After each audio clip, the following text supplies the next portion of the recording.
Does the president still believe that the threat of terrorism is overstated? John, I think what's true is that the threat from terror that is faced by the American people in the United States is much different than it has been before. Really? Really, it's much different than it has been before. Today, the President of the United States is asking for wide-range latitude to go after ISIS, because now he says if we don't go after them over there, they're going to wind up over here. So how's the threat different exactly? And why is global warming, or whatever they call it now, and LGBT issues, why is that a bigger threat to our national security than terrorism? These people are loony bins. More. That the kind of terror act that we saw that was carried out on September 1st, 2001, was carried out by an organization that had operated for quite some time with impunity in the region between Afghanistan and Pakistan, that they had had the time and the space to plan and carry out this terribly tragic conspiracy to wreak havoc in the lives of thousands, if not millions, of Americans. Because of actions that have been taken by the previous administration and by this administration, terrorist organizations no longer have that same capacity. And that means that the risk that is facing the American people is different. Really?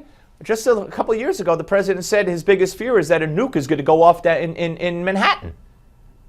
And by the way, Josh, it wasn't September 1st, 2001. It was September 11th. My God. Wake up over there, huh? Show a little interest. It's like my son's hockey team that has an 8:30 game instead of the usual 11:30 game. You're all sleepwalking through it. More. I was asked if the media overstates the level of alarm people should have about terrorism as opposed to longer-term problems of climate change and epidemic disease. He says absolutely. So let me just clarify. Is the president saying, as he seems to be implying here, that the threat of climate change is greater than the threat of terrorism?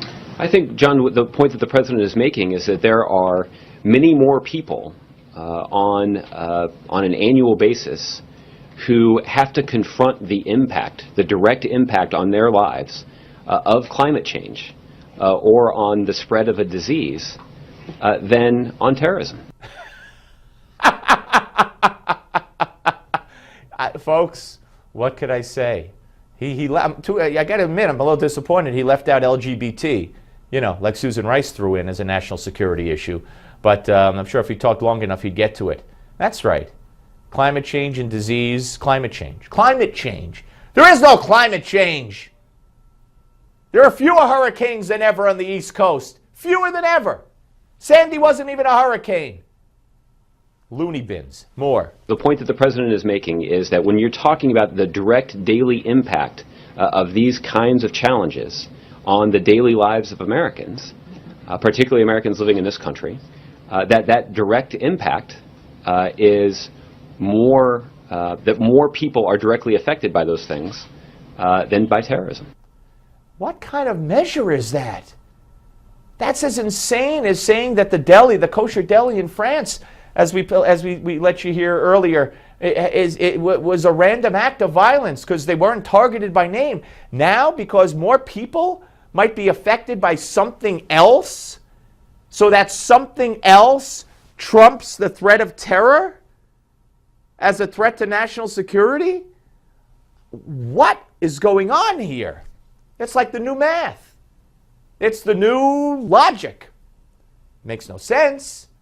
One more. So climate change is more of a clear and present danger to the United States than terrorism. Well, I think even the Department of Defense has spoken to the significant threat that climate change poses to our national security interests. Yeah, if it snows, it was just a few years ago, Dianne Feinstein was saying, or Barbara Boxer, one of the two, the end of snow! Ski slopes, ski resorts are going to have to close down! There's no more snow! These people are nuts. Climate change is a bigger threat to us than terrorism. Re-elect these people, why don't you? Your Newsmax Now updates next.